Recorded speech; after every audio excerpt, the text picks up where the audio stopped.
Are you looking to move abroad? Well, then stop and listen up. Don't make these common mistakes when you're making your move.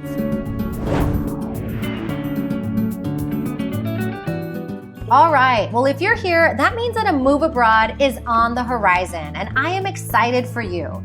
But I want to help you avoid these 8 common mistakes that people make when moving abroad. So without further ado, let's dive right in. Mistake number 1, moving abroad for the wrong reasons. So I think a lot of people have these overly romanticized or idealistic expectations of what life abroad in a new country is going to be like. And this can really lead to disappointment and dissatisfaction. So you have to really understand, what is your why? Why are you moving abroad? Do you think it's going to be a solution to all of your problems? Are you following someone there? Are you running away from something? So if you think a move abroad is going to be a solution to all your problems, I hate to burst your bubble, but a move abroad involves a lot of challenges. And if you're moving with someone, that can add a lot of stressors to your relationship. And if you're running away from something, you know the saying, wherever you go, there you are. Your problems will follow you. So a move abroad, yes, is an opportunity to have a fresh start, but it isn't going to magically wipe away all of your problems. So just make sure you're moving abroad for the right reasons. And the right reason is that you want to do this for you. This is something that you really want to do. Mistake number 2, and oh my gosh, this is a huge one that I see people make all of the time, and that is not understanding the costs of moving abroad. So I'm not talking about the actual expenses of the move that entail, your flight and your visa, which those are important. I'm talking about people who underestimate the cost of living in their new city and country. I find that a lot of people haven't crunched the numbers and really understood what that cost of living is going to be in a new country, whether they want to maintain the same lifestyle that they had or have a better one. While it's true that if you're leaving the US, a lot of places abroad are going to be a lot less expensive. But if you haven't done the math yourself, then how do you know what that price difference is going to be for you? So make sure you've mapped out those costs that will include your housing, transportation, groceries, electricity, utilities, and any other expense that you can think of in your new life abroad. But also keep in mind of any costs that you're going to keep in the US while you're gone, whether that's subscriptions, your credit card, student debt. Really have an accurate figure in mind before you pull the trigger on making that move. Mistake number 3, that is not doing your research. So this mistake goes hand in hand with not understanding the costs. So there are tons of articles out there right now talking about the best places to move to if you're from the US. Portugal comes up there a lot, Spain as well, and many other countries in the world. But you cannot base where you want to move to on an article that you read that a lot of people like to live in, because maybe that's not the right place for you. But make sure you do your research so that you do not face major culture shocks, adapting to the local culture, and just misunderstanding of what the culture and norm is of where you're going to. Make sure you really understand the language, the job market if you're going to be looking for a job, and just what the day-to-day life is. I hear about people that are coming to Spain and Portugal from the US and are really frustrated and maybe even move back to the US because the pace of life here and the way things work is really different than the system that we have. But that is something that you can easily uncover if you do your research and understand that Mediterranean culture is a little bit different. So save yourself that headache. And that leads me to mistake number 4, and that is not doing a scouting trip. So a scouting trip is when you go, visit, and stay in your desired city and country. So I encourage people to do this for as long as they can as their tourist visa allows. Typically, in most countries in the world, as a US citizen, you can stay there for up to 90 days without a visa. So if you're able to do that, exhaust those 90 days and really get a feel for what it's like to live in the country that you've been dreaming about. If you can't do 90 days, go for the week, 2 weeks, or as long as you can. A vacation in your dream country and living there is totally different, but a scouting trip will give you a better idea of what to expect, to understand the culture and the customs that we talked about before, and give you a feel of what life would look like for you there and if this is a good match for you. This is the best way to do it because before you really uproot your life and make that major investment of changing countries, you can taste it out first and see, okay, this is a yes, or maybe this isn't what I thought it was, and you can try somewhere else. And I'm curious, if you've done a scouting trip or planning to do one, let me know in the comments below. Write scouting trip so I know that you're interested in it or you've already done one. Mistake number 5, and this is a big one. This is not understanding your tax burden.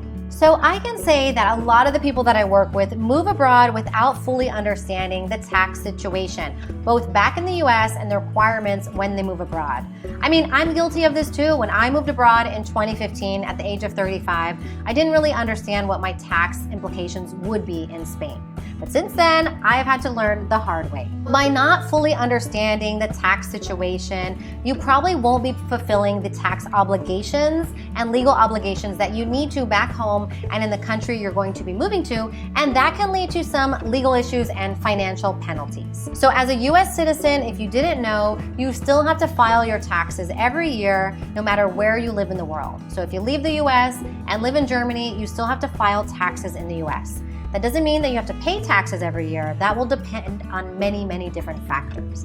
And if you live abroad, you may be considered a tax resident in the country that you're living in. And that again is determined by various different factors. The best thing you can do is talk to an experienced expat tax attorney so that you understand your obligations back in the US, and also find a tax attorney in the country you're looking to move to that deals with expats so you can understand how that works.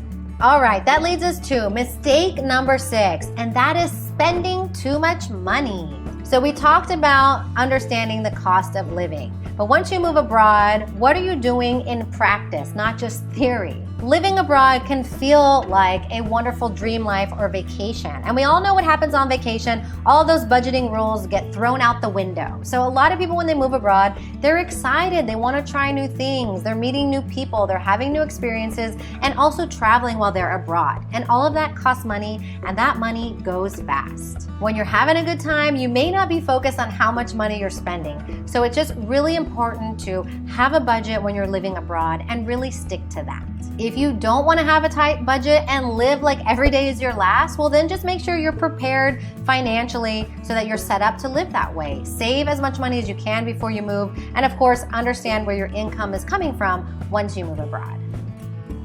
Mistake number 7, and that is not having a long-term plan. So moving abroad is an incredible opportunity, and as I like to say, it's an opportunity to refresh or reset your life, to start from scratch, to really give yourself that blank slate and start over. Now in the beginning, you want to explore and try different things and kind of wander around aimlessly as you get your feet settled in a new environment and build that new life in a new country. But at some point, you should have a plan so that you're not meandering forever and that you do have some points and some milestones that you want to hit along the way. By not having a plan, time will pass and you may not accomplish those things that you had set out to do when you had dreamed about moving abroad. So to ensure that you stay on track with, the goals that you had for yourself, just make sure you have a plan that you can check in with and follow as much as you want to until you decide you need to pivot and maybe change that goal or plan. The last thing you want to feel after 2, 5, 10 plus years abroad is, what have I been doing with all this time? Okay, and we are at the last mistake here, mistake number 8, and that is assuming that everything will be the same.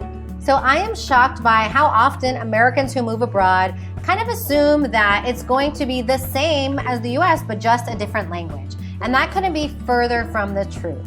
Each country has its own unique systems, processes, and of course, cultural norms. That's a part of the package when you're moving abroad. It's important to understand this, and that when you move abroad, you are adapting to the country that you're moving to, because that country and the way it works was set up for the people who are from there, not for the foreigners. And it's also important to remember that just because something is different doesn't mean that it's worse or better. A lot of times people say, well, in the US, we do XYZ. Doesn't mean that it's better. Different places do different things, and both can be great ways to approach or tackle a problem.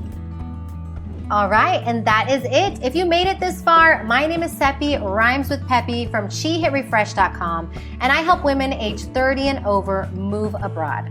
I myself made a move in 2015 at the age of 35 from Texas to Spain. It's been about 8 years now, and I have to say, I have no regrets about my decision.